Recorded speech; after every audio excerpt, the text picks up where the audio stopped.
I arrived at the Arctic base after 3 days of transport through increasingly barren landscape. The final leg had been a bumpy ride in a military truck with blackout windows that prevented me from seeing where we were heading. When we finally stopped and the back doors opened, the cold hit me like a physical blow, sharp, biting air that stung my lungs. "Martinez, move it," the driver called, not bothering to look back as he marched toward a set of heavy metal doors built into what appeared to be a small hill of ice and rock. This wasn't what I had pictured for my first military assignment. In my mind, I'd imagined something more conventional, perhaps a standard above-ground compound with guard towers and fences. Instead, as I grabbed my duffel bag and hurried after the driver, I realized this place was almost entirely subterranean. The entrance doors hissed open, revealing a stark antechamber. 2 guards checked our IDs without a word, their faces blank. Neither welcomed me nor offered any acknowledgement beyond a curt nod toward an inner door once they'd confirmed my identity.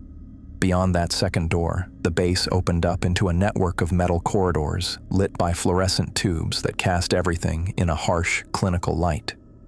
The lights made a continuous buzzing noise that I suspected would become maddening over time. The corridor stretched ahead, branching off in multiple directions, disappearing into the distance like some kind of industrial maze. Despite the strangeness of it all, I felt a flutter of excitement. This was it, my real military career starting after all those months of training. The remote location and unusual setup only made it seem more significant somehow.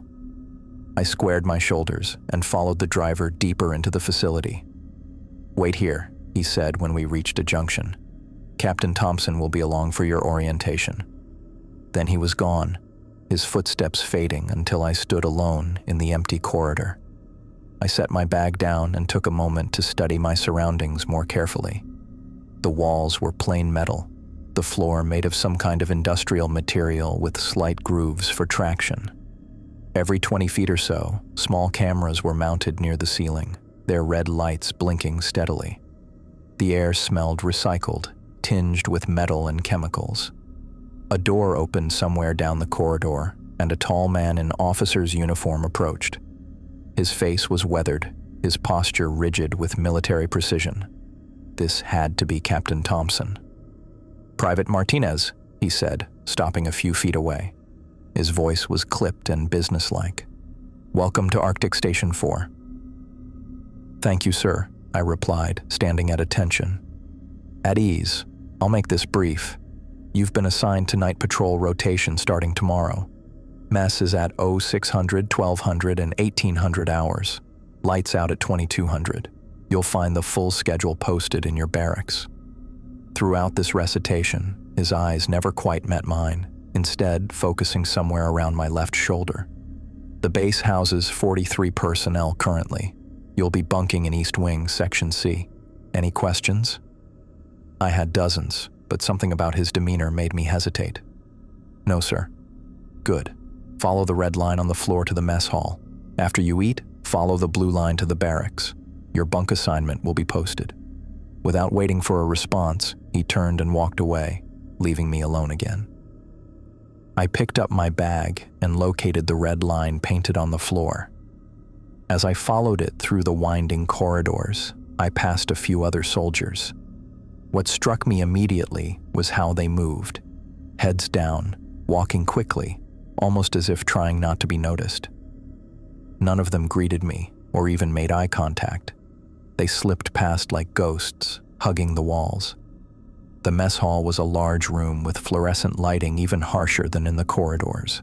Long metal tables were arranged in rows, and about 15 men sat scattered throughout the space. What hit me hardest wasn't the institutional look of the place, but the silence. Despite 15 people eating dinner together, the room was quiet enough to hear the clink of forks against trays and the hum of what I guessed was a ventilation system. I collected a tray of food, some kind of meat and gravy, mashed potatoes, and canned green beans, and sat at the least empty table. 3 other men were already there, but none looked up when I joined them.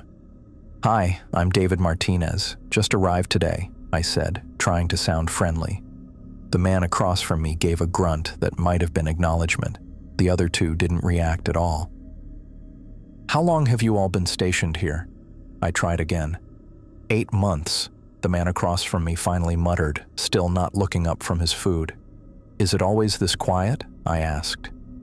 He finally raised his eyes to mine, and I was taken aback by the emptiness I saw there. "You get used to it," he said, then returned to eating. I gave up and focused on my meal, which tasted as bland as the surroundings looked. As I ate, I noticed how the other soldiers behaved, the way they kept stealing glances around the room, especially toward the corners where cameras were mounted, the way nobody sat with their back to the doors, the way conversations, when they happened at all, were conducted in whispers. After finishing my food, I followed the blue line as instructed and eventually found the barracks in East Wing, Section C. The room contained 12 bunks, though only about half seemed occupied. A clipboard hanging by the door listed names and bunk numbers. I found my name and claimed the designated bed, a lower bunk in the far corner. I was in the process of stowing my gear in the small locker beside my bunk when I heard footsteps approach. Turning, I saw a thin man with bloodshot eyes standing uncomfortably close. "You Martinez?" he asked in a low voice. "Yeah, that's me." "Brian Stevens," he said, extending his hand and then quickly withdrawing it before I could shake it. His eyes darted to the door, then to the corners of the room. "Listen," he continued, his voice dropping even lower as he leaned in close enough that I could smell the coffee on his breath. "Keep your head down. Don't ask questions. Don't go looking for trouble." His intensity caught me off guard. "What are you talking about?" But Brian was already backing away, still glancing nervously around the room. "Just do what I said. It's better that way." Then he hurried out, leaving me standing there with my half-unpacked bag. I sat on my bunk, trying to make sense of what had just happened. The strange, silent soldiers, the cameras everywhere, Captain Thompson's refusal to make eye contact, and now this cryptic warning. What kind of place had I been sent to? What had started as excitement about my first assignment had twisted into something else. A growing knot of concern in my stomach and the unsettling feeling that I'd stepped into something much more complicated than a simple military posting. I woke to the sound of rapid footsteps and hushed voices in the hallway outside the barracks. The fluorescent lights had kicked on automatically at 0600, but the commotion had started earlier, pulling me from a restless sleep filled with dreams of endless metal corridors. A few of my bunkmates were already up, heading toward the door with worried expressions. No one spoke. The silence made the urgent movement even more unsettling. I pulled on my uniform and followed them. The corridor was filled with soldiers, all moving in the same direction, toward the communal bathroom at the end of the hall. No one ran, but everyone walked with purpose. The usual avoiding of eye contact seemed even more pronounced now, as if looking at someone else might reveal too much. "What's going on?" I asked the soldier next to me, a stocky guy with a shaved head. He kept his eyes forward. "Just keep moving." As we got closer to the bathroom, I could hear someone giving orders. The crowd of soldiers had formed a loose half-circle around the bathroom entrance. Their faces looked wrong somehow, pale, strained, with a tension that went beyond normal military discipline. Some were whispering to each other, hands partially covering their mouths, eyes darting to the cameras mounted in the hallway corners. I pushed forward, working my way through the crowd. Maybe it was the new guy in me, not yet conditioned to whatever unspoken rules governed behavior here, but I needed to see what was happening. The bathroom door was propped open. Inside, 3 officers, including Captain Thompson, stood in a tight cluster, talking in low voices.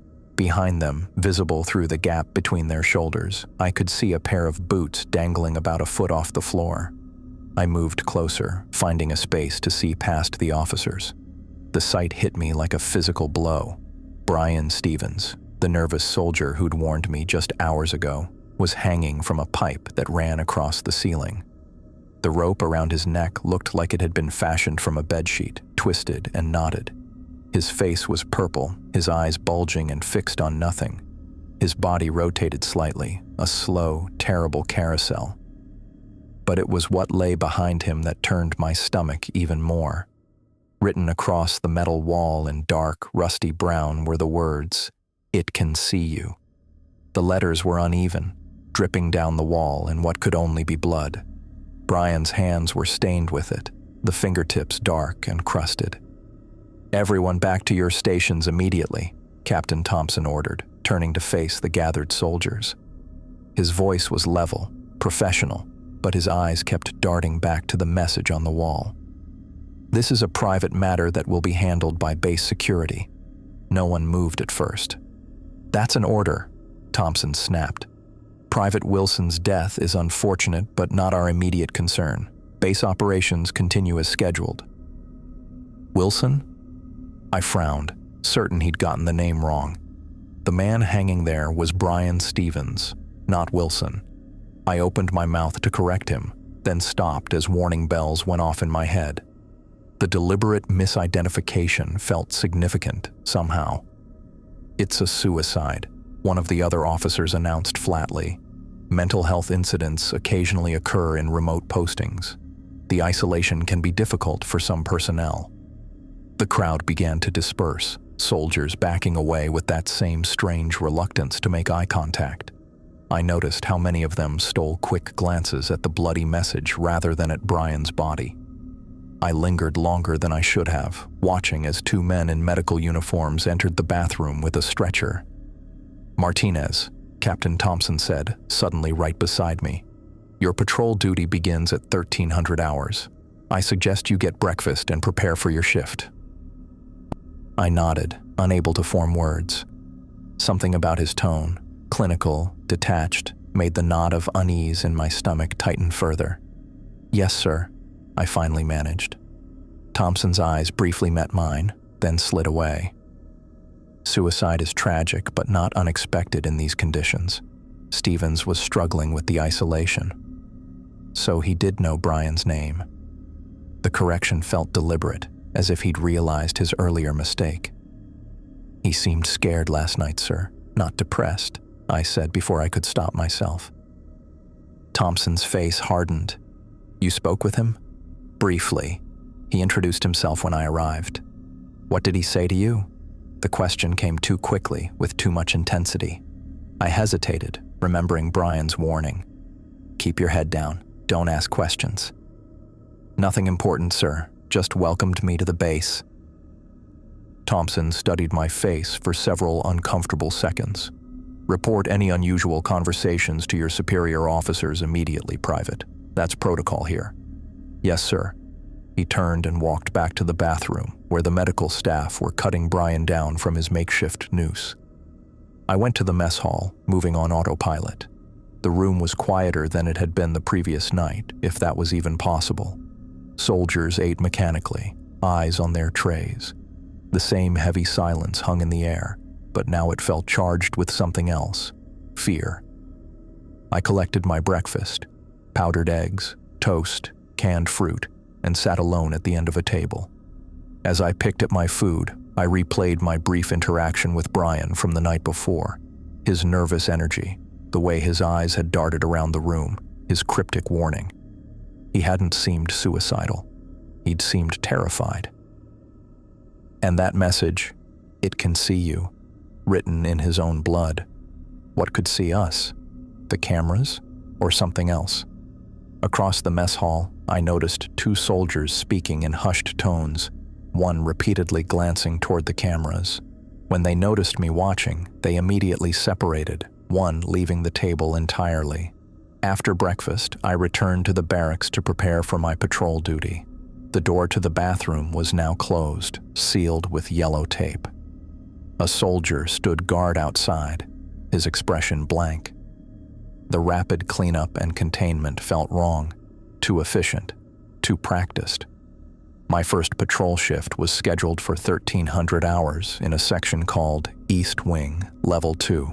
I had memorized the base map posted in the barracks, noting the color-coded lines that marked different patrol routes. The blue line I was assigned to follow took a circuitous path through what appeared to be storage areas and maintenance corridors. With hours to kill before my shift, I decided to explore the parts of the base that were accessible to all personnel. The less I stood out, the better.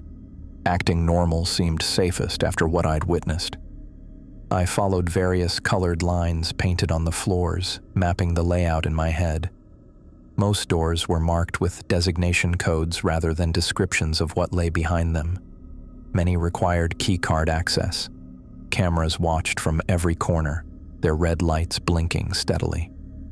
At 1100 hours, I found myself in a small room designated R7 on the map. Inside was what passed for the base library. 3 metal bookshelves containing outdated military manuals, technical guides, and a sparse collection of paperback novels with broken spines and dog-eared pages. A table with 4 chairs sat in the center of the room, currently unoccupied. The library felt like the first normal space I'd encountered since arriving. No cameras visible in the corners, just books and silence, but a different quality of silence than the tense quiet of the mess hall or barracks. This silence felt abandoned rather than monitored. I browsed the shelves, noting the dust on some of the manuals. Many hadn't been touched in months, possibly years. The fiction section was better maintained, suggesting soldiers sought escape through reading. Behind a stack of technical manuals on the bottom shelf, something caught my eye, a corner of dark leather, partially hidden. Curious, I knelt down and carefully slid out what appeared to be a journal. The cover was worn leather with no name or title, secured with a simple strap. I glanced toward the door, suddenly aware of how exposed I was. The lack of cameras didn't necessarily mean lack of surveillance, but the journal's deliberate concealment made me certain it wasn't supposed to be found by just anyone. I sat at the table, positioning myself so I could see the door, and carefully opened the journal. The first page contained no name, just a date from approximately 8 months ago, and a short entry written in neat, precise handwriting. Something is wrong here. Martinez noticed it too. The night patrols in Section D keep reporting noises from beyond the maintenance shaft. Thompson says it's just the ice shifting, but it doesn't sound like ice. It sounds like breathing. I froze at seeing my own last name, then realized it must be a different Martinez. According to the date, this was written months before my arrival.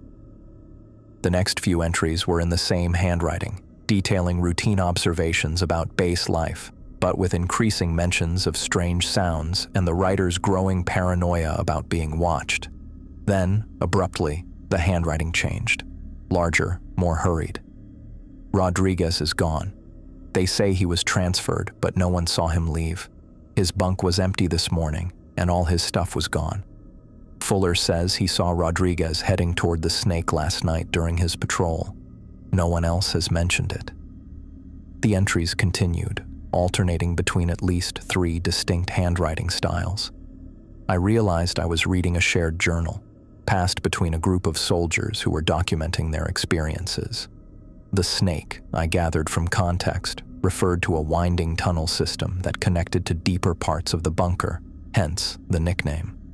The accounts grew increasingly disturbing. 2 more gone this week, always from night patrol near the Snake. Fuller says he heard whispering from the dark section beyond the lights. He's requesting a transfer. Thompson denied it. Mitchell swears he saw something moving in the dark during his patrol. Just a shadow at first, then something larger. The next night he was gone. Official record says he was transferred to McMurdo Station. Fuller checked with his contact there. No Mitchell ever arrived. We're being hunted. The cameras aren't for our protection. They're to watch our reactions, to study us. I found claw marks on the metal door leading to sub-level 5, 3 parallel grooves cut into solid steel. My hands were shaking by the time I reached the final entries. The last few pages contained increasingly frantic notes, written in a scrawl that was barely legible.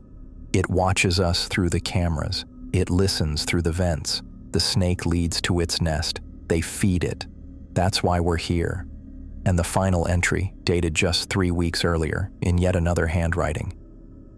They know we know. Thompson is part of it. We're next. I closed the journal, my heart pounding in my chest.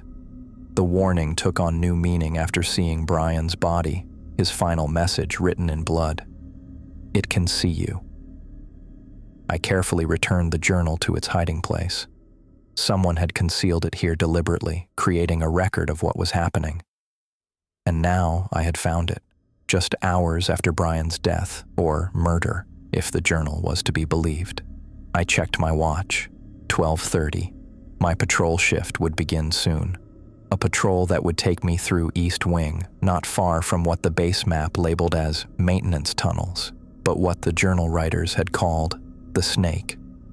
As I left the library, I felt a weight on the back of my neck, the sensation of being watched, even in the supposedly camera-free room. The journal entries swirled in my mind, mixing with the image of Brian's body swinging gently from the pipe and his blood-scrawled warning on the wall. "Keep your head down. Don't ask questions." His words made terrible sense now, but it was too late. I'd already seen too much. The question was what to do with what I knew. I headed toward the equipment room to collect my gear for patrol, trying to keep my face neutral, my movements casual. If Thompson was part of it, as the journal claimed, then my brief conversation with him that morning might have already put me at risk. All around me, the Arctic base continued its operations. Soldiers moved through the corridors with their heads down, avoiding eye contact. The cameras watched from every corner, red lights blinking steadily, and somewhere in the maze of metal and ice, in the winding darkness of what they called the Snake, something else was watching too. I grabbed my gear from the equipment room, trying to keep my movements casual while my mind raced with everything I'd just read in that hidden journal. The weight of my standard-issue flashlight and radio felt reassuring as I clipped them to my belt, but I couldn't shake the image of Brian's body hanging in the bathroom, or his final warning written in blood. The patrol coordinator barely looked at me as he checked off my name and assigned me to East Wing, Level 2. Just like everyone else in this place, he avoided eye contact, his attention fixed on his clipboard as if making a connection with another human being might be dangerous. "First time on patrol?" he asked without looking up. "Yes, sir." "Follow the blue line. Complete circuit takes about 40 minutes. Radio check-ins every 10. Don't deviate from the route." He finally glanced up, but his eyes fixed somewhere past my shoulder. "And don't stop moving. Ever." I nodded, wondering if that last instruction was standard protocol or something specific to Arctic Station 4. As I headed out, I tried to recall if I'd seen anything in the base regulations about continuous movement during patrols. My route took me through mostly empty corridors lined with storage rooms and maintenance access points. The air grew colder the further I got from the central areas, my breath visible in small clouds. The blue line painted on the floor guided me through the maze-like passages, occasionally branching off into areas marked restricted that required keycard access I didn't have. I made my check-ins as instructed, keeping my voice steady despite the growing unease I felt. Each time, the response from the control room was the same terse acknowledgement. "Received. Continue patrol." Nothing happened during that first shift. No mysterious figures, no strange sounds, nothing but the endless metal corridors and the constant hum of the ventilation system. Still, I couldn't shake the feeling of being watched, not just by the cameras mounted at regular intervals, but by something else, something patient and calculating.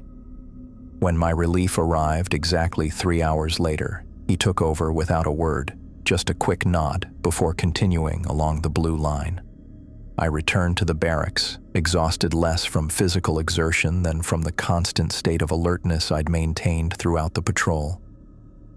That night, I lay awake in my bunk, turning over everything I'd learned. The journal mentioned soldiers disappearing from night patrols. It mentioned something in the tunnels. The Snake, they called it. And it claimed that Captain Thompson was somehow involved. I needed more information, but I also needed to be careful. Brian Stevens had tried to warn me, and now he was dead, the official story already rewritten to call him Wilson and label his death a suicide. How many other suicides or transfers had actually been something else entirely? The next morning, I forced myself to maintain routine. I ate breakfast in the mess hall, making sure to display the same subdued behavior as everyone else. I exercised in the small gym facility, taking the opportunity to listen to conversations around me. Most were mundane, complaints about the food, discussions of workout regimens.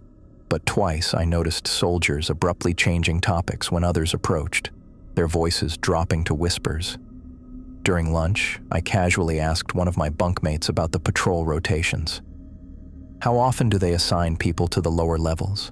I kept my tone casual, as if merely curious about scheduling. He stiffened, his fork pausing halfway to his mouth. Why? Just wondering what the rotation is like, if we cycle through different areas or stick to one section. He relaxed slightly, but still looked guarded. Depends. Some guys never get assigned down there. Lucky them, I said, taking a bite of my food. Heard it's colder down there. He nodded slowly, eyes darting to the nearest camera. Yeah, colder. After lunch, I made my way to the personnel office under the pretext of checking my mail. The clerk, a bored-looking specialist, barely acknowledged me as he pointed to the row of mailboxes along the wall. While pretending to look through my empty box, I studied the duty roster posted on the bulletin board. Names and assignments for the current month were listed in neat columns. Some names had been crossed out, with transferred written beside them in red ink. I counted 7 such notations just in the past 3 weeks. 7 soldiers gone without announcement or explanation. I committed their names to memory: Rodriguez, Mitchell, Fuller, Harris, Chen, Diaz, Wilson. The journal had mentioned Rodriguez, Mitchell, and Fuller specifically. Wilson was supposedly Brian Stevens, another name change to maintain whatever fiction they were creating. Later that afternoon, I visited the library again, ostensibly to borrow a paperback. The journal was still hidden behind the technical manuals. I didn't touch it, didn't even look directly at its hiding place, aware that my previous visit might have been noticed despite the apparent lack of cameras. Instead, I checked the base directory kept on a shelf near the door. It contained names, ranks, and assigned quarters for all personnel. I flipped through it casually, looking up the names from the roster. All 7 had been neatly crossed out with black marker. No explanation, no transfer location noted, just erased. I returned to my bunk that night with growing certainty that the journal wasn't some paranoid fantasy. Soldiers were disappearing, and someone was systematically removing all traces of their existence on the base. On my 3rd night at Arctic Station 4, I received my patrol assignment for the evening shift. Captain Thompson himself delivered it, stopping me in the corridor outside the mess hall after dinner. "Martinez," he said, his eyes fixed on my shoulder as usual. "You're on Delta route tonight, lower-level access tunnels." My stomach tightened. "Yes, sir. Report to the equipment room at 2200 hours. You'll need additional gear for the lower levels." "Sir," I said, hesitating, "isn't Delta route usually assigned to more experienced personnel?" His eyes flicked briefly to mine, then away. "We're rotating schedules due to staffing adjustments. Any problems with that, Private?" "No, sir." "Good." He handed me a key card. "This gives you access to levels B through D. The route is marked with yellow paint. Standard 3-hour patrol with 10-minute check-ins." He turned to leave, then paused. "One more thing, Martinez. The lower levels contain sensitive equipment. Anything you see or hear down there is classified. Understood?" "Yes, sir." I watched him walk away, wondering if I'd just been handed a death sentence. According to the journal, the night patrols near the Snake were where soldiers disappeared. And now, just 3 days after my arrival, I was being assigned there directly by Thompson himself. At 2200 hours, I reported to the equipment room. The same coordinator from my first patrol handed me a thicker jacket, a more powerful flashlight, and a sidearm, a standard 9mm with a full magazine. "Lower levels get to -15 Celsius, he explained in a flat voice. "Heating system doesn't reach all areas. Some sections have minimal lighting. The weapon is standard protocol for Delta route." I raised an eyebrow at that. None of the other patrol routes I'd heard about included firearms. "What am I supposed to be watching for down there?" I asked, checking the pistol before holstering it. He shrugged. "Just follow the yellow line, complete the circuit, check in every 10 minutes. And if I see something unusual..." His eyes darted to mine for a split second, then away. "Report it through standard channels." I took the elevator down to level B, which according to the base map was primarily maintenance and storage. The doors opened to reveal a corridor much like those above, but dimmer, the overhead lights spaced further apart. The yellow line started just outside the elevator, cutting a path through areas that looked less finished than the upper levels. Exposed pipes ran along the ceiling, and the walls showed signs of condensation. The temperature drop was immediate and significant. Even with the thicker jacket, I felt the cold seeping into my bones as I began following the yellow line. My boots echoed on the metal floor, the sound carrying further than seemed natural. Level B was straightforward enough. Storage rooms filled with supplies, equipment, and spare parts. I made my first check-in without incident. "Martinez, Level B, Section 4. All clear." "Received. Continue patrol," came the expected response. The yellow line led me to another elevator, this one requiring the keycard Thompson had given me. I descended to Level C, which was noticeably colder still. Here, the corridors narrowed, and the overhead lights created pools of illumination, separated by stretches of shadow. The yellow line led through a labyrinth of smaller passages and rooms containing electrical equipment, water purification systems, and climate control machinery. I made my second check-in at the halfway point of Level C. "Martinez, Level C, Section 2, all clear." This time there was a pause before the response came. "Received. Proceed to Level D." Level D was where the yellow line led to what the journal writers had called the snake. As the elevator doors opened, I was hit by a blast of frigid air that made my previous discomfort seem mild by comparison. The corridor before me was barely lit, with long stretches of complete darkness between widely spaced lights that cast weak, yellowish circles on the floor. The yellow line continued ahead, disappearing into the gloom. I switched on my flashlight and drew the pistol, holding them in the standard crossbody position I'd been taught in training. The beam cut through the darkness, revealing walls that were no longer metal panels, but rough-cut rock and ice. We had reached the natural cavern system into which the base had been built. I moved forward cautiously, following the yellow line as it wound through the tunnel. The air here smelled different, musty and damp, with an underlying odor I couldn't identify. Something organic, almost like rotting vegetation, though how anything could grow in this frozen environment was beyond me. After about 5 minutes of walking, I reached a junction where the main tunnel branched into 3 separate passages. The yellow line continued along the center path. To the right, a narrower tunnel was marked with red paint reading, "Restricted Area, Authorized Personnel Only." To the left, an even darker passage bore no markings at all, its mouth a black void that seemed to swallow my flashlight beam. I made my third check-in. "Martinez, Level D, Junction 1, all clear." This time, the pause was longer. "Received. Complete circuit and return to upper levels." As I continued along the yellow line, I became aware of sounds echoing from deep within the tunnel system, faint but distinct. Not the mechanical noises of the base systems or the cracking of ice, but something else, something that sounded almost like breathing. A slow, rhythmic inhalation and exhalation amplified by the tunnel acoustics.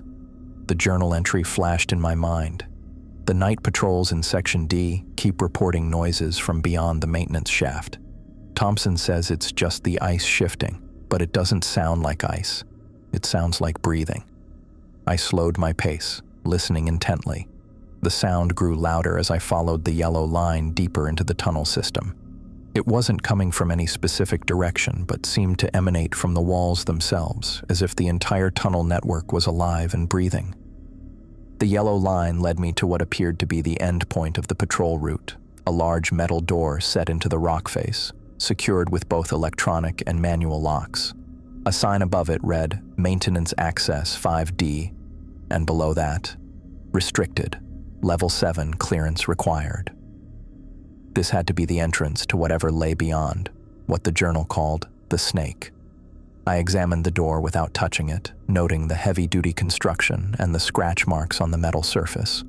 3 parallel grooves, just as the journal had described, cut into the steel as if made by claws. I stepped back, raising my radio for the final check-in of this section. Martinez, Level D, terminal point, all clear. No response came. I tried again. Control, this is Martinez at Level D terminal point, radio check. Still nothing but static. I checked the device. The power light was on, but the signal indicator showed no connection. Either the thick rock walls were blocking transmission, or something was jamming the signal. I turned to head back the way I'd come, planning to report the communication issue once I was back in range. That's when I heard it, the soft scuff of a boot on stone behind me. I spun around, flashlight and pistol raised, but saw only the empty tunnel stretching back toward the junction. I backed away slowly, keeping my light trained on the darkness ahead. The sound came again, closer this time. Definitely footsteps, trying to move quietly, but echoing in the confined space. And not just one set, but 2, approaching from different angles. "Identify yourselves," I called out, my voice sounding thin in the cold air. No response. The footsteps stopped. I moved faster, heading back toward the junction, my light sweeping the tunnel ahead. As I reached the 3-way split, movement caught my eye. A shadow shifting in the unmarked left passage, too quick to be natural darkness. Then I saw them. 2 figures in full tactical gear emerging from the shadows. They wore gas masks that covered their entire faces, and their uniforms bore no insignia or identifying marks. One carried what looked like a restraint kit, zip ties and a hood. They didn't speak, didn't identify themselves as base security or military police. They simply moved toward me with clear intent, separating to come at me from 2 sides. This wasn't a security check or a training exercise. These were the hunters described in the journal, the ones who took soldiers who saw too much. I raised my weapon. "Stop right there. Identify yourselves now." They kept coming, moving with practiced coordination. The one with the restraint kit reached for something at his belt. Not a weapon, but what looked like an injector pen. I fired a warning shot into the ceiling. The sound was deafening in the confined space, but the figures didn't even flinch. They were now close enough that I could see the dark lenses of their gas masks, my own reflection tiny and distorted in the circular glass. When the one with the injector lunged forward, I reacted without thinking. I swung the heavy flashlight in a wide arc, connecting with the side of his mask. He staggered but didn't go down. His partner grabbed for my gun arm, trying to twist the weapon away. We struggled, the 3 of us locked together in the narrow tunnel. I felt the cold press of the injector against my neck and threw myself backward, breaking free of their grip. I stumbled against the wall, dropping my flashlight but keeping hold of the pistol. The fallen flashlight cast wild shadows as it rolled, illuminating the scene in strobing flashes that made the masked figures look even more nightmarish. They were coming at me again, more aggressively now. In the chaotic light, I saw the knife on my belt, standard patrol equipment for cutting through ice buildup if needed. I drew it with my free hand. Just as the closer attacker reached for me, I ducked under his grasp and drove the knife upward, feeling it punch through fabric and into flesh somewhere near his shoulder. He screamed, a human sound muffled by the mask, but unmistakably a cry of pain. Dark liquid spilled from the wound, black in the poor light, but undoubtedly blood. The wounded man stumbled backward, clutching at his shoulder. His partner hesitated, then grabbed him and pulled him toward the unmarked tunnel. They retreated into the darkness, the wounded one still making pained noises behind his mask. I didn't wait to see if they would return with reinforcements. I snatched up my flashlight and ran, following the yellow line back toward the elevator. My radio crackled to life as I reached the junction, a voice coming through filled with static. "Martinez, report status. You've missed 2 check-ins." I didn't respond. If Thompson was involved, as the journal claimed, then the control room couldn't be trusted. I kept running, my boots loud on the stone floor, my breath coming in ragged gasps that clouded in the freezing air. The elevator seemed to take forever to arrive. I kept the pistol ready, expecting the masked figures or others like them to appear at any moment. When the doors finally opened, I practically fell inside, jabbing the button for the upper level repeatedly until the doors closed. As the elevator rose, I tried to process what had just happened. The journal was right. There was something happening in this base, something that involved soldiers being taken by masked figures with no identification. And I had just made myself a target by fighting back. I reached the barracks without encountering anyone. The room was empty. Everyone else was either on duty or in the common areas. I went straight to my footlocker and pulled out paper and a pen. My hands were shaking so badly I could barely write, but I forced myself to document everything. The journal I'd found, the disappearances I'd confirmed, the attack in the tunnels. I addressed the letter to my sister Sarah, the one person outside this frozen hell I trusted completely. I explained about Brian Stevens and his warning, about the scratches on the metal door, about the breathing sounds in the tunnels. I described the masked men who tried to take me and how I'd stabbed one to get away. I wrote that if anything happened to me, she should take this information to the press, to senators, to anyone who might listen. I finished the letter and sealed it in an envelope, writing Sarah's address in careful block letters. Supply runs happened every 2 weeks, with mail going out on the transport plane. The next one was scheduled for just 3 days from now. If I could hold out until then, I could get the letter out. I tucked the letter into my jacket and sat on my bunk, trying to decide what to do next. Should I confront Thompson directly, try to find allies among the other soldiers, or keep my head down and wait for the supply run? The decision was made for me when the lights in the barracks suddenly went out, plunging the room into darkness. The emergency lights should have activated immediately, but they didn't. The darkness was complete. I froze, listening. From the corridor outside came the sound of boots, multiple sets, moving with purpose. They stopped outside the barracks door. Metal scraped against metal as someone worked the manual override on the electronic lock. I reached for my sidearm, then remembered I'd turned it in after the patrol. I was unarmed, except for my pocket knife. The door to the barracks swung open, and flashlight beams cut through the darkness, sweeping across the room until they found me. The flashlight beams swept across my face, blinding me. I raised a hand to shield my eyes, but couldn't make out the figures behind the lights. For a moment, the barracks hung in perfect silence except for the sound of my own breathing. Then they rushed me. 4 soldiers in gas masks stormed into the room.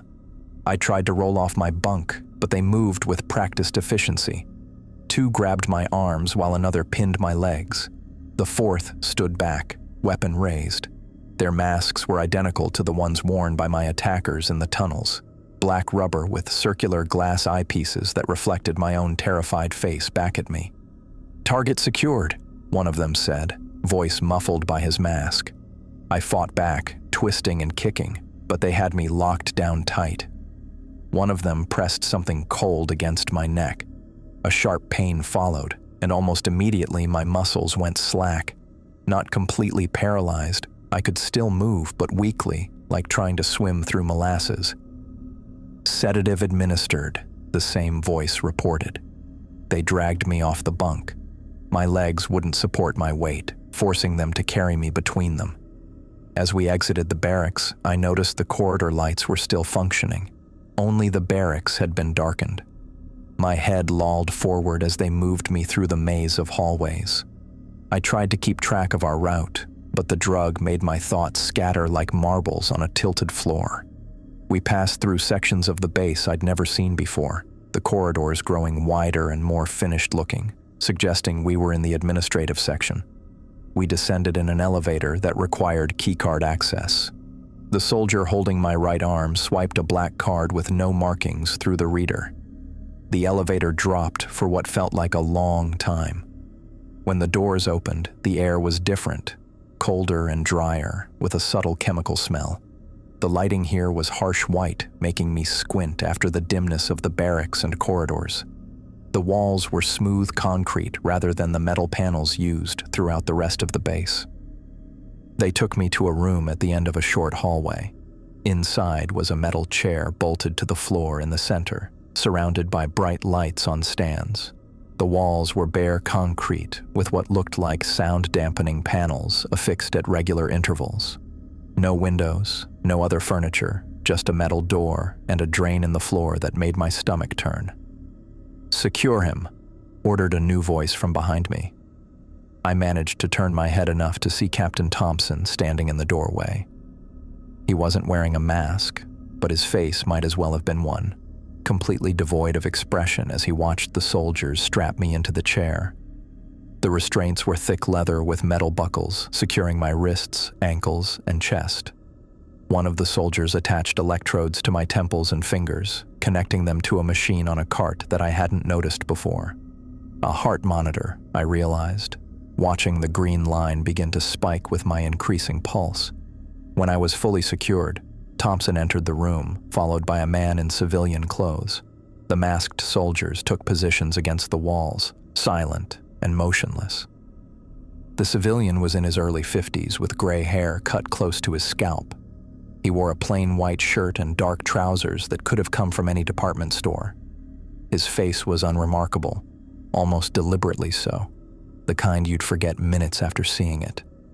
The only distinctive feature was his eyes, pale blue and completely cold. "Remove his mouth restraint," the civilian said. One of the soldiers stepped forward and pulled something from my mouth that I hadn't even realized was there, a rubber block that had kept me from speaking during the transport. My jaw ached as I worked it back and forth. "What is this? What do you want?" My voice came out slurred from whatever drug they'd given me. Neither Thompson nor the civilian answered immediately. The civilian pulled up a rolling stool and positioned himself directly in front of me, just outside arm's reach. Not that I could move my arms anyway. "You've been quite busy since your arrival, Private Martinez," he finally said. His voice was neutral, almost pleasant, like someone making small talk at a bus stop. Making friends, asking questions, taking unauthorized detours during your patrol duties. He picked up a clipboard from the cart with the heart monitor and flipped through several pages. "You spoke with Private Stevens shortly before his death. You accessed restricted areas of the base library. You deviated from your patrol route in the lower levels and engaged in violent altercation with security personnel." He looked up from the clipboard. "That's quite a record for just 3 days on base." I swallowed, my mouth dry. "I didn't deviate from any route. I followed the yellow line exactly where it led, and those men attacked me without identifying themselves." Interesting perspective. The civilian set down the clipboard and leaned forward slightly. "Let's start simple. Who have you spoken to about what you've seen here?" "No one," I said. "Who would I talk to? Everyone here avoids conversation like it's a disease." "What about external communications? Have you sent any messages off base?" I thought of the letter hidden in my jacket, now gone, probably being searched at that very moment. "No." The civilian smiled faintly, the expression never reaching his eyes. "I'm going to ask you some specific questions now, Private. Your cooperation will determine how this session proceeds." He paused. "What did Brian Stevens tell you the night you arrived?" I hesitated, weighing my options. Lying seemed pointless given how much they already knew, but telling them everything felt like betraying Brian's memory. "He told me to keep my head down and not ask questions," I finally said. "What else?" "Nothing specific. He seemed scared, paranoid." Thompson shifted his position slightly, the first movement he'd made since entering the room. "Private Stevens was mentally unstable. His suicide proves that." "It wasn't suicide," I said before I could stop myself. "Someone killed him and made it look like he hanged himself, just like you're erasing all the others who disappear." The civilian's eyebrows rose slightly. "Others? Who specifically are you referring to?" I clamped my mouth shut, realizing I'd said too much. The civilian sighed and nodded to one of the masked soldiers, who approached with a small case. From it, he removed a syringe filled with clear liquid. "This will help you focus your thoughts," the civilian explained, as the soldier swabbed my arm with alcohol. "Some find it makes them more comfortable sharing information." The needle slid into my vein, and the liquid burned as it entered my bloodstream. Almost immediately, the room began to waver around me, the lights creating halos that expanded and contracted in rhythm with my heartbeat. "Now," the civilian's voice seemed to come from everywhere at once. "Tell me about the journal you found in the library." I tried to deny it, to say I didn't know what he was talking about, but the words wouldn't form properly. Instead, I found myself describing the leather-bound book hidden behind the technical manuals, the different handwritings, the accounts of disappearances. "And what did this journal say about the snake?" the civilian pressed. The drug pulled the answers from me like a fisherman reeling in a caught line. I told them everything, how the journal described the winding tunnels in the lower levels, the sounds of breathing, the claw marks on the metal door, the soldiers who disappeared during night patrols. "It said you feed it," I heard myself say, the words slurring together. "That's why we're here. You feed it soldiers."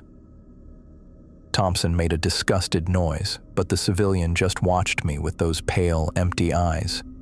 "And you believed this? The paranoid ramblings of men stationed too long in isolation?" "I saw the claw marks," I insisted. "I heard the breathing in the tunnels. I saw the masked men who try to take people." I turned my head with effort to look at the soldiers standing against the wall. "Like them." "Those are security personnel," Thompson said. "They wear protective gear due to occasional methane gas leaks in the lower levels." "Then why did they try to take me? Why not identify themselves?" My thoughts were scattered, but I held on to this one point of logic through the drug haze. The civilian ignored the question. "Let's talk about your letter, Private Martinez." My heart lurched. They had found it. One of the soldiers handed him an envelope, my envelope addressed to Sarah. The civilian opened it and began reading aloud, his voice flat and emotionless as he recited my frantic warnings about the base, the disappearances, the thing in the tunnels. "If anything happens to me," he read, "take this information to the press, to senators, to anyone who might listen." Quite dramatic, wouldn't you say? I didn't answer. The drug was hitting me harder now, making the room spin around me. "Have you sent any other letters? Made copies of this information?" The civilian leaned closer, his face filling my narrowing field of vision. "Who else knows about your theories?" "No one," I managed. "You understand that what you've written here constitutes a serious breach of security protocols? That sharing classified information about this facility with civilians is treason?" I tried to focus on his face, but it kept blurring, stretching like putty. "It's not treason to report crimes. People are dying here." "No, Private," Thompson spoke up. "People are completing their tours of duty and being transferred. This is a military installation conducting classified research. The security measures you've misinterpreted as something sinister are simply standard protocols for a facility of this nature." "Then why the cover-up? Why change Brian's name to Wilson in the reports? Why erase people from the base directory?" The civilian placed the letter back in its envelope and set it aside. "I think we need to adjust the medication. He's still too fixated on these delusions." Another syringe appeared. This time when the needle entered my arm, the effect was immediate and overwhelming. The room tilted sharply, and darkness crept in from the edges of my vision. Sounds became distant and echoing. I felt my consciousness slipping away like water down a drain. Before everything went black, I heard the civilian say, "Prepare him for memory adjustment. Standard protocol. Complete reset of the last 72 hours." Time became meaningless after that. I surfaced occasionally into half-consciousness, aware of voices, of hands moving me, of needles in my arms and electrodes on my head. Sometimes there were questions that I answered without knowing what I was saying. Sometimes there were images shown on screens, accompanied by pain when I responded incorrectly to questions about them. They showed me pictures of Brian Stevens and called him Wilson. They showed me the bathroom where he died and told me it was suicide. They showed me the journal from the library and told me it didn't exist. Each denial from me was met with another injection, another wave of pain, another slide into darkness. I don't know how long it lasted. Hours blended into what might have been days. My sense of self began to fragment, memories becoming slippery and uncertain. Had I really seen claw marks on a door? Had Brian Stevens actually warned me about something, or had that been Wilson talking about the isolation getting to him? The more they questioned me, the less sure I became of anything. The last thing I clearly remember from that room is the civilian leaning close to my face, his pale eyes filling my vision. "There is no conspiracy here, Private Martinez," he said softly. "There is no snake. There are no disappearances. You've had a stress reaction to your first remote posting, complicated by the influence of a mentally unstable soldier who later took his own life. That's all. That's the truth you need to remember." Then came a final injection and complete darkness. I woke up to the steady beep of a heart monitor and the smell of antiseptic. My mouth was dry, my head pounding. I tried to move and found that I wasn't restrained anymore, just weak, my limbs heavy as stone. Opening my eyes took tremendous effort. The light in the room was dim, but still made my head throb worse. I was in a hospital bed in what looked like a small medical bay. An IV drip ran into my arm, and electrodes connected me to the beeping monitor. A medic appeared in my field of vision, a middle-aged woman with short brown hair pulled back in a practical ponytail. She checked the IV and made a note on a tablet. "Good, you're awake," she said, her voice professionally neutral. "How are you feeling? What happened?" My voice was a croak. "You had an episode," she said, helping me sit up slightly and offering a cup of water with a straw. "A psychological break. Apparently it's not uncommon in first deployments to extreme environments like this." I drank greedily, the cool water soothing my raw throat. "I don't remember." "That's normal with the medication you're on. You became paranoid, started seeing conspiracies everywhere. Captain Thompson found you wandering in a restricted area, ranting about monsters and soldiers disappearing." She checked my pupils with a pen light. "You got violent when security tried to help you. They had to sedate you for your own safety."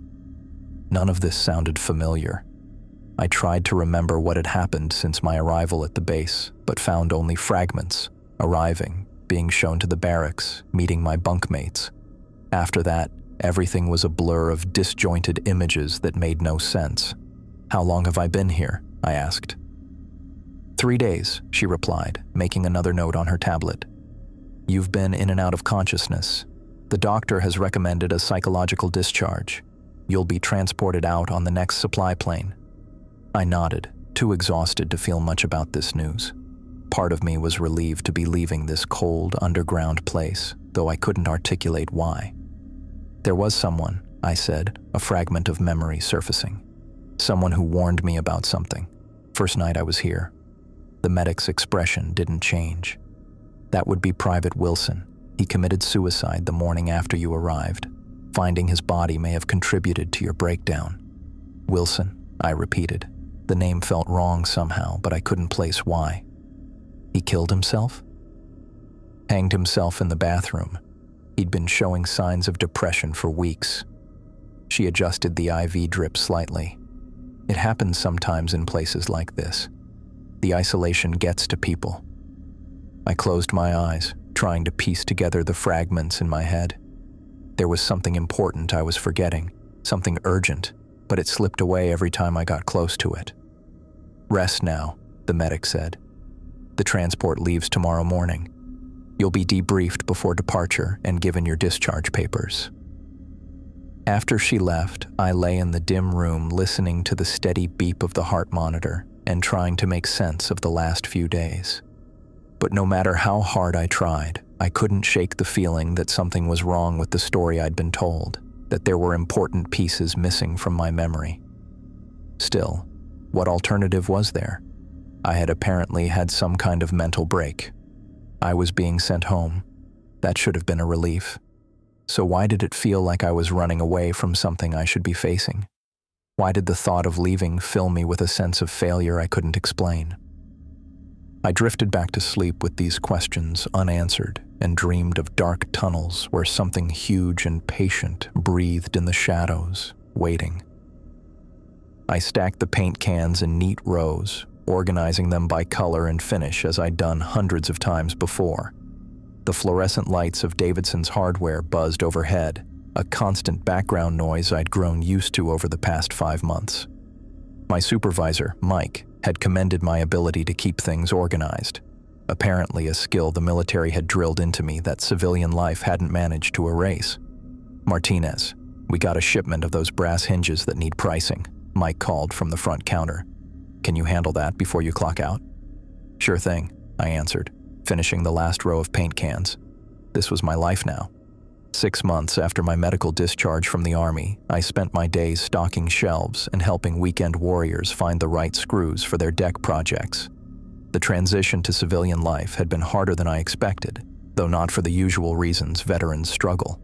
I couldn't shake the feeling that something fundamental was missing, not just purpose or structure, but memories.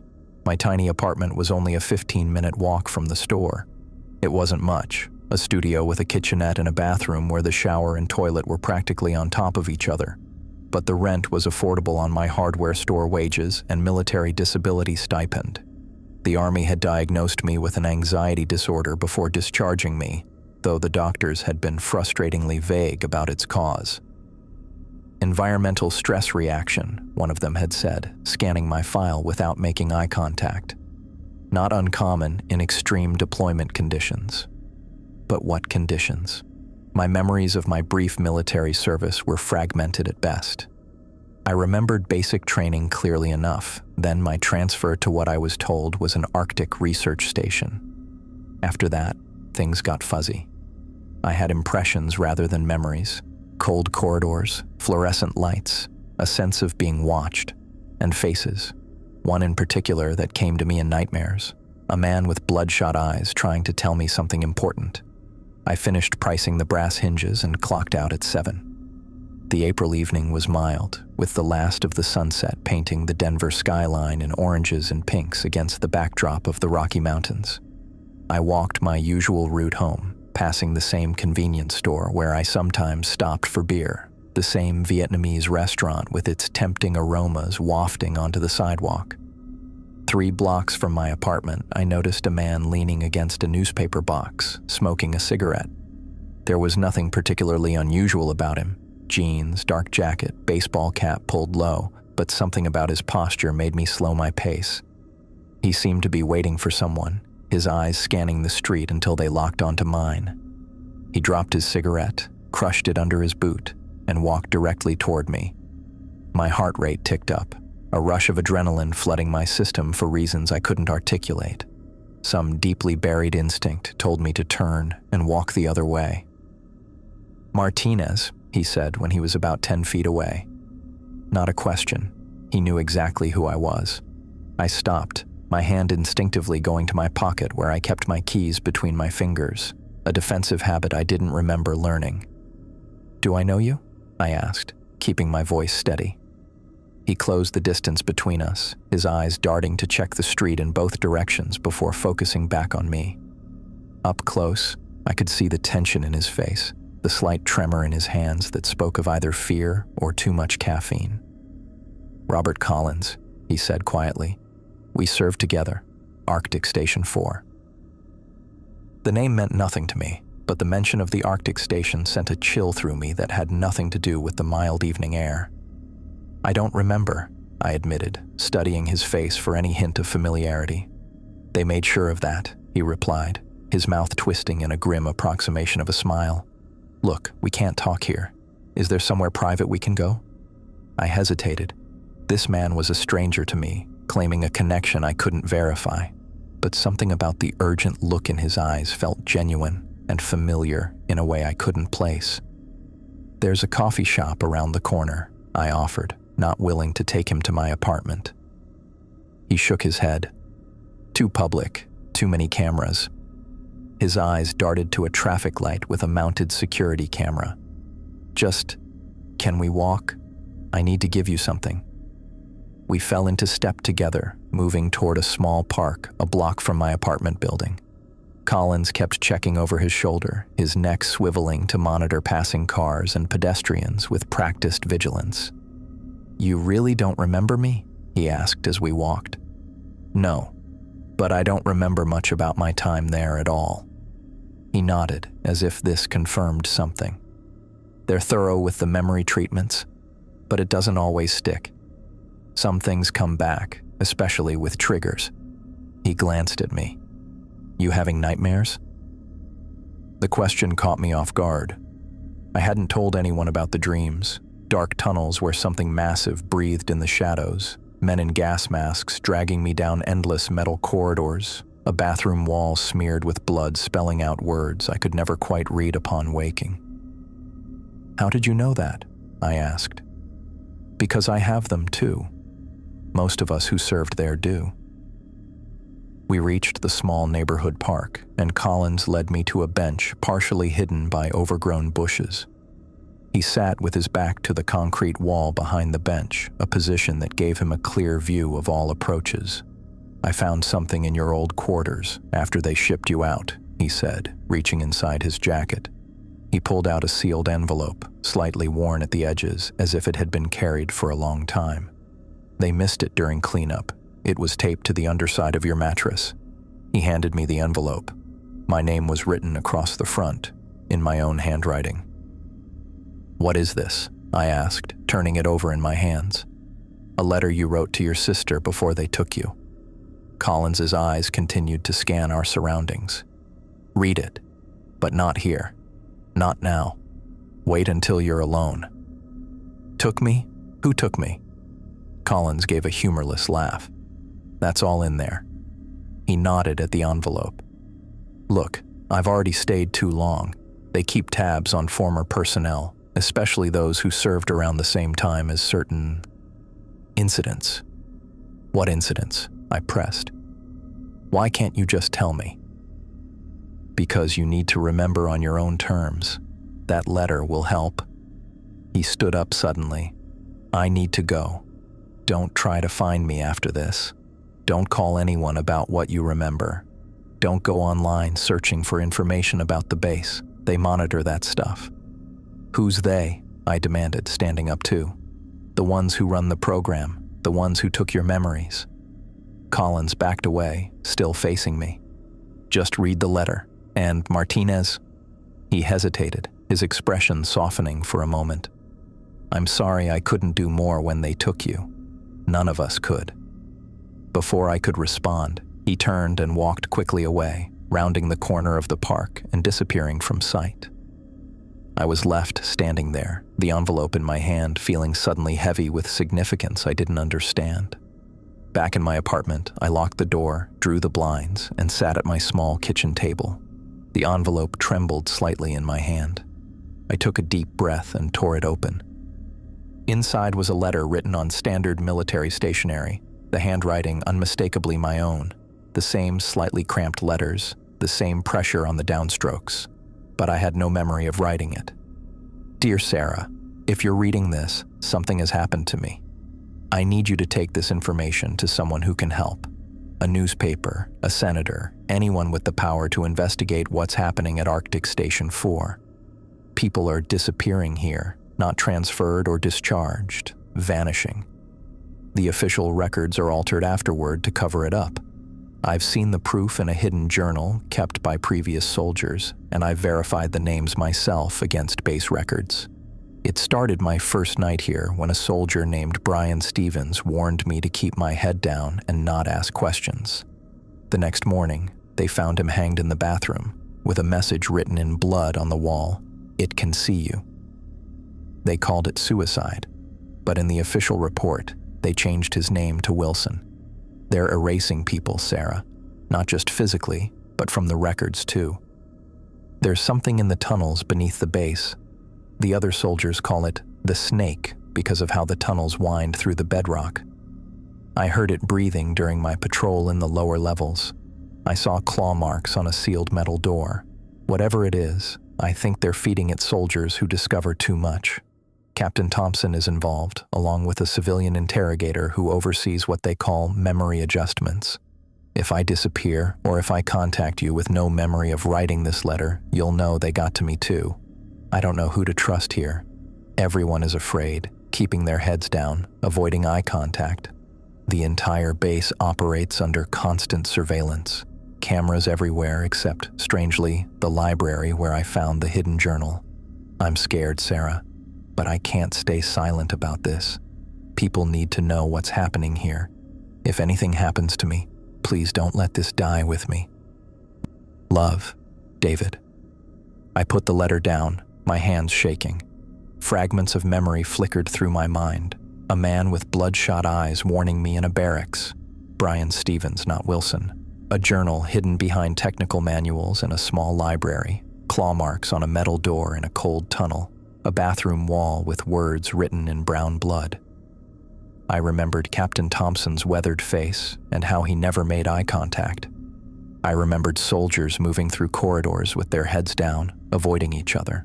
I remembered the civilian with cold eyes asking me questions while I was strapped to a chair. Most of all, I remembered writing this letter in a panic, knowing they were coming for me, taping it under my mattress as a last desperate act before they caught me. I rushed to the bathroom and threw up, overwhelmed by the flood of returning memories. When I looked in the mirror afterward, my pale reflection stared back at me with a new awareness in its eyes. The hardware store employee was gone. The man who had uncovered terrible secrets at Arctic Station 4 was returning. I went back to the table and read the letter again, more memories surfacing with each sentence. I remembered the journal entries describing soldiers who vanished during night patrols. I remembered the masked men who attacked me in the tunnels. I remembered being dragged from my bunk and strapped to a chair for memory adjustment. By the time I read the letter a third time, my head was pounding with the effort of reclaiming memories that had been forcibly taken from me. But significant gaps remained, pieces missing from the puzzle, connections I couldn't quite make. I picked up my phone, tempted to call Sarah, then remembered Collins's warning. They would be monitoring communications, especially from former personnel. I put the phone down. Instead, I took out a notebook and began writing everything I could remember, forcing myself to confront each recovered memory, no matter how disturbing. The process was physically painful, like pressing on a deep bruise, but with each memory I reclaimed, my fractured sense of self began to reassemble. I wrote about the journal I'd found, listing every name I could remember from its pages. I wrote about Brian Stevens' warning and his subsequent death. I wrote about my patrol through the tunnels and the breathing sounds I'd heard there. I wrote about the masked men who tried to take me and how I'd fought back. As I wrote, more details emerged. The civilian interrogator asking about external communications, the final injection they gave me before everything went dark, waking up in the medical bay being told I'd had a psychological break. By the time I finished, dawn was breaking. I had filled 20 pages with recovered memories, creating a timeline of my brief stay at Arctic Station 4. But I knew there was more, things still hidden behind whatever barriers they had put in my mind. I made coffee and stared at the pages spread across my table. 6 months of believing I was simply an anxious, discharged soldier trying to adjust to civilian life. And all of it a lie. My nightmares weren't symptoms of an anxiety disorder. They were memories trying to break through. My discharge wasn't due to psychological issues. It was to remove a witness to whatever was happening in those tunnels. And somewhere in the Arctic, it was still happening. Collins had said 3 more soldiers had disappeared since I left. 3 more people erased from existence, their names changed in reports, their identities wiped away. I folded the letter and tucked it into my pocket, along with the most important pages of my notes. Then I lay down on my bed, exhausted but unable to sleep, watching the ceiling as the morning light crept across it. I had remembered enough to know I was in danger, but not enough to know what to do about it. The only certainty was that I couldn't ignore this now that I knew. The question was, what came next, and whether I had any chance of exposing the truth without ending up like Brian Stevens, hanging from a pipe with a blood message on the wall behind him. 2 days after meeting Robert Collins, I saw him on the news. I was eating breakfast at a small diner near the hardware store, half watching the mounted TV while pushing eggs around my plate. I hadn't slept well since reading my own letter. Fragments of memories kept surfacing at random, making it hard to distinguish between nightmares and actual events. The waitress refilled my coffee cup without asking. I nodded thanks, my eyes drifting back to the TV where the local news was running a crime report. The volume was low, but the caption at the bottom of the screen made me freeze mid-bite. Man found dead in Colorado Springs Alley, victim identified as Robert Collins. I put my fork down and stared at the screen. The camera showed police tape cordoning off an alley behind what looked like a bar. A reporter stood in front of the scene, talking into a microphone while officers moved in and out of frame behind her. "Turn that up?" I asked the waitress, pointing at the TV. She grabbed the remote from behind the counter and increased the volume. "Police are calling a mugging gone wrong," the reporter was saying. The victim, 32-year-old Robert Collins, was found early this morning by a restaurant employee taking out trash. According to police sources, Collins' wallet and phone were missing, suggesting robbery as the motive. However, the brutal nature of the attack has left investigators questioning whether this was a random crime or a targeted killing. The camera switched to footage of a body bag being loaded into a coroner's van. For a split second before the shot changed, I caught a glimpse of something on the ground where the body had been, dark stains on the pavement forming what looked like 3 parallel lines. My stomach twisted. Those weren't random blood patterns. They were identical to the claw marks I'd seen on the metal door in the tunnels beneath Arctic Station 4. "You okay, hun?" the waitress asked. "You look like you've seen a ghost." I forced a smile. "Just someone I knew." I paid my bill and left, my breakfast half-eaten. Outside, I walked several blocks without any clear destination, trying to process what I'd just seen. Collins hadn't been mugged. He'd been killed, and not just killed, but marked in a way that connected directly to whatever was happening at that base. The realization hit me like a physical blow. Meeting me had gotten him killed. Whoever was behind the Arctic Station cover-up was still actively hunting down anyone who knew the truth. The security personnel who'd come for me in those tunnels weren't just base employees. They were part of something much bigger, with reach far beyond the Arctic. I found myself in a small park, sitting on a bench, my hands shaking.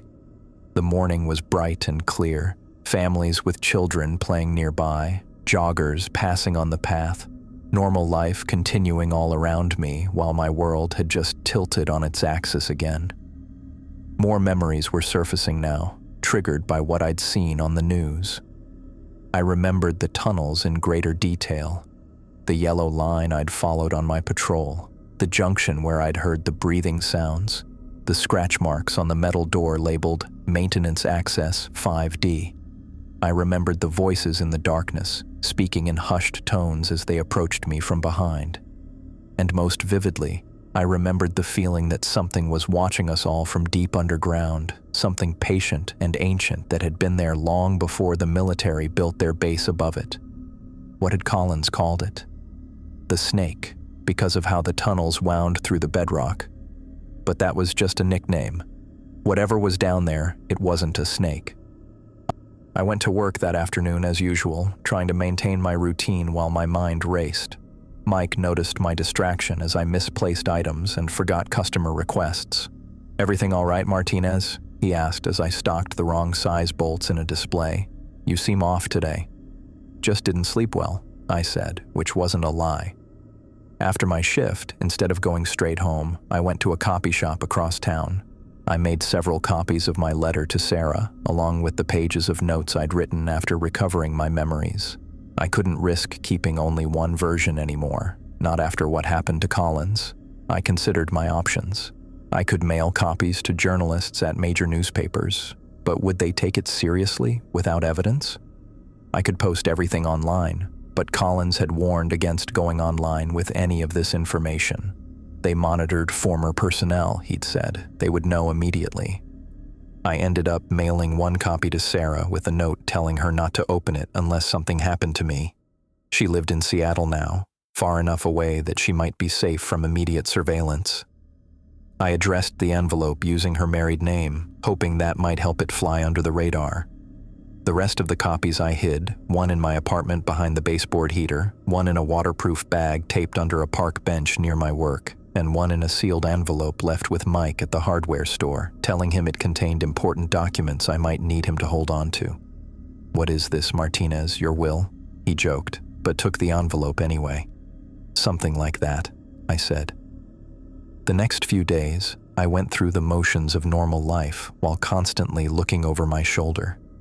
By Friday, I noticed a dark sedan parked across from my apartment building when I left for work.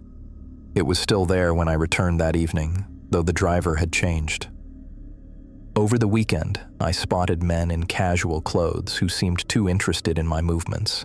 A guy reading a newspaper at the coffee shop I frequented, another browsing at the hardware store during my entire shift, a jogger who passed my building multiple times. By Monday, I was certain I was under surveillance. I considered running, packing a bag and just disappearing, but where would I go? If they could find Collins in Colorado Springs, they could find me anywhere, and running would only confirm my guilt in their eyes. On Wednesday, a different car was parked outside, black SUV with tinted windows. Two men sat in the front seats, not even pretending to be doing anything else. They were sending a message: "We know where you are, and we're watching." That night, I laid out all my evidence on my kitchen table: the original letter, my notes, the newspaper clipping about Collins's death that I'd cut out and saved. Looking at it all together, I knew I had to act soon. Every day I waited put me in more danger. I decided to create a digital backup. Despite Collins's warning about online activity, I needed insurance. I used a prepaid phone I'd bought with cash to take photos of everything, then uploaded them to a new email account created with fake information. I set up an automatic email to be sent to several news outlets if I didn't log in and cancel it within 72 hours. Friday night, I sat in my dimly lit apartment, trying to decide my next move. The black SUV remained parked outside. My prepaid phone sat on the table next to my laptop, where I'd been researching journalists who specialized in military or government exposés. The deadline was approaching: either go public with my story or become another Robert Collins. The crash of my front door being kicked in sent me jumping to my feet. Two men in black tactical gear and gas masks stormed into my living room, moving with military precision.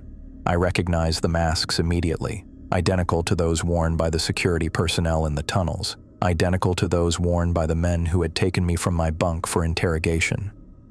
I ran for the back door, but they moved faster than I expected. One tackled me from behind, driving me to the floor. I fought back, connecting an elbow with his ribs, but the second man was on me immediately. A cloth pressed against my face, sweet-smelling and chemical, chloroform. I held my breath and continued struggling, but the first man pinned my arms while the second maintained pressure with the cloth. Eventually, I had to breathe. The chemical burned my nostrils and throat. The room began to swim around me, objects losing definition, sounds becoming muffled. As my consciousness faded, I saw my papers scattered across the floor where they'd fallen during the struggle, copies of my letter to Sarah, my notes about the base, the newspaper clipping about Collins. My final thought before darkness took me was that this was exactly how it had ended for Robert and probably many others before us, not with exposure or justice, but with masked men in the night, erasing us as efficiently as they erased our names from the records.